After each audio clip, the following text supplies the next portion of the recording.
Looking at 2-3 work together, all of our problems that we do from now on will provide you with this list of accounts. That's called the chart of accounts. So these will be the only counts that you use. Then we're going to use these transactions here. So notice that our T-charts are organized 2 T-charts per date. So on March 11th, we sold services on account to Johannes Eriksson. So you might need to go through our 4 steps that we follow for each transaction. In order to do these, some of you might be already able to skip that part.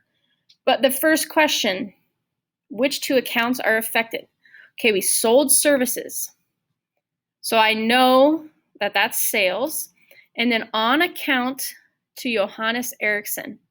So that means he's eventually going to pay us and we're eventually going to receive money from him. So I'm going to go into my account titles here. Looks like we have accounts receivable, Johannes Eriksson, and we have sales. So those are my 2 accounts. Accounts receivable, he owes us money, so we're going to receive money. Don't accidentally choose this payable. That means we would have to pay him. Well, we sold services to him, so he needs to pay us. And then sales. Okay, so we have accounts receivable is an asset. Sales is owner's equity. Now we need to decide, okay, what are we going to debit and what are we going to credit? So sales, like we found out in the notes, sales can only be credited. So let's just do that one. $125, credit, sales. Well, you have to have a debit and a credit for each transaction. So I know I have to debit accounts receivable, which makes sense because we're increasing, assets increase with the debit, we're increasing the amount that he owes us. So we're going to debit his account. 1 debit and 1 credit. We're good to move on to March 13th transaction. If you need to pause the video right now to get your transaction complete, go ahead and do that. I'm going to move on to March 13th. We received cash from sales.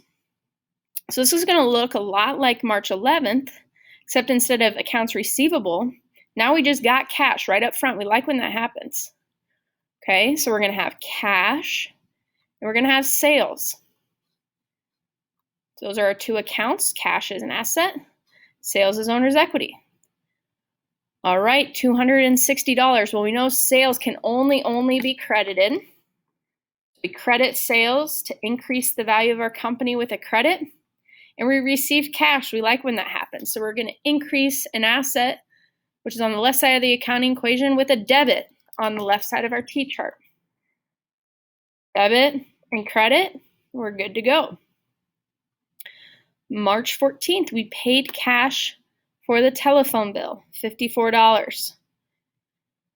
$54, it looks like is an expense for the telephone bill. So telephone bill, let's look in our chart of accounts. What account would that be?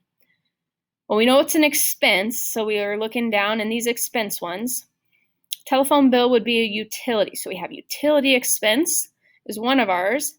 And then we paid cash. So we have cash and utilities expense. So here's our utilities expense.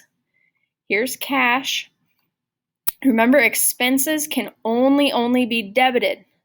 So $54 debit, which makes sense. It's owner's equity, so we're going to decrease the value of our company. Cash is an asset. We paid cash, so that means cash is coming out of our account. So we're going to credit cash for $54. We have a debit and we have a credit.